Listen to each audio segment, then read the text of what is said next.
I'm Tyler Austin from Gungnir Strategic. Thank you so much for watching. A little while back ago, I got asked a question regarding AR reloads and my preferred method of doing them.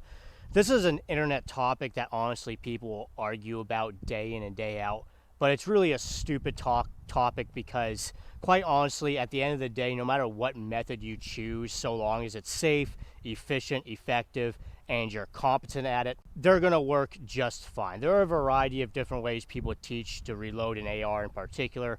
Most of them are fine as so long, again, it's safe, efficient, effective, and you practice enough to become competent at it. There are some flashy theatrical ways and methods that have come and gone over the years, like that whole mag pool, mag flip thing that was popular for a little while after the whole mag pool series came out in the early 2000s. Thank God that that's gone because I was stupid. But regardless, again, most methods are generally going to be just fine. At the end of the day, reloading a semi-automatic rifle, at least the majority of them out there, is going to be a pretty straightforward thing.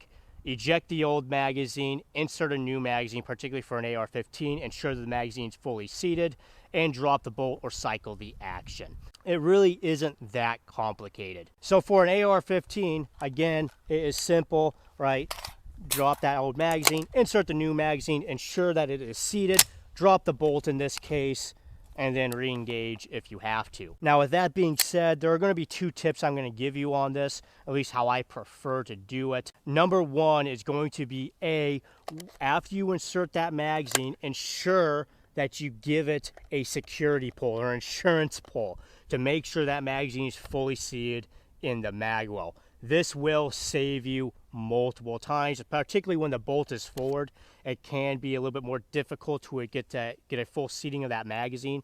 So if you happen to not seat that magazine fully and you pull it out of the mag well, now you know it wasn't fully seated, and then of course you can reinsert, give it another pull, and ensure that it's fully seated. Some people will cry out that this takes longer to do and it'll add time to your reload speed, and maybe that is a big deal to competitive shooters, but we're not talking about competitive shooting. This is for more combat application. Quite frankly, my response to that is it takes a lot less time to do this pull and ensure that the magazine is fully seated into that rifle, call it like a quarter second even, than to fail to seat that magazine all the way, go to engage, and that magazine falls out of the rifle. Now you have to do a whole new reload. That takes a lot longer to do than that insurance pull. I kind of like what James Yeager had to say. May he rest in peace. He calls that pull life insurance, which I tend to agree with him on that. People will argue and teach different positions on where you should reload the rifle. Some people teach to always keep the rifle shouldered with the muzzle oriented towards the threat. Some people teach to retract the rifle into your workspace.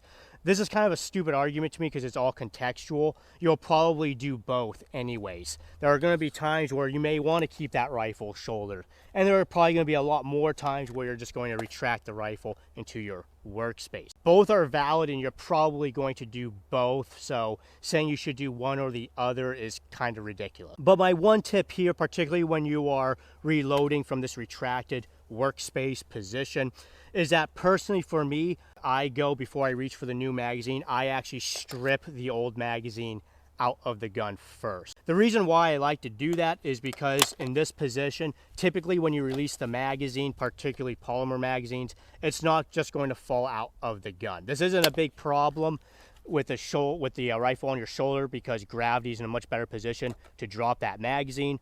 But in this retracted position, generally speaking, it's not going to fall out of the mag well. It's not a big deal, but if you don't strip that magazine out, once you get a grip on your new magazine, you will have to strip it before loading your new magazine. And the reason why I generally don't prefer this is that as I'm getting a grip on that old magazine, I am having to compromise my grip on my full magazine a little bit, which just means that there's a higher probability that I'm accidentally going to drop my full magazine, which obviously I don't want to do. It comes with one of those Murphy's Law thing. I'm not a big fan at all of holding two magazines in my hand, particularly for people with smaller hands like myself. It just Again, Murphy's Law, if I'm going to drop a magazine, it's going to be my full magazine, not this partial magazine. So even for like retention reloads or tactical reloads, I don't hold 2 magazines in my hand. I'm not a big fan of that. So for me, when I'm doing reloads, right, I strip the old magazine out, insert the new magazine, insurance pull, drop the bolt, and then re-engage if necessary. Anyways, I hope you found this video helpful and informative. If you did, please like and subscribe. I'm Tyler Austin from Gungnir Strategic.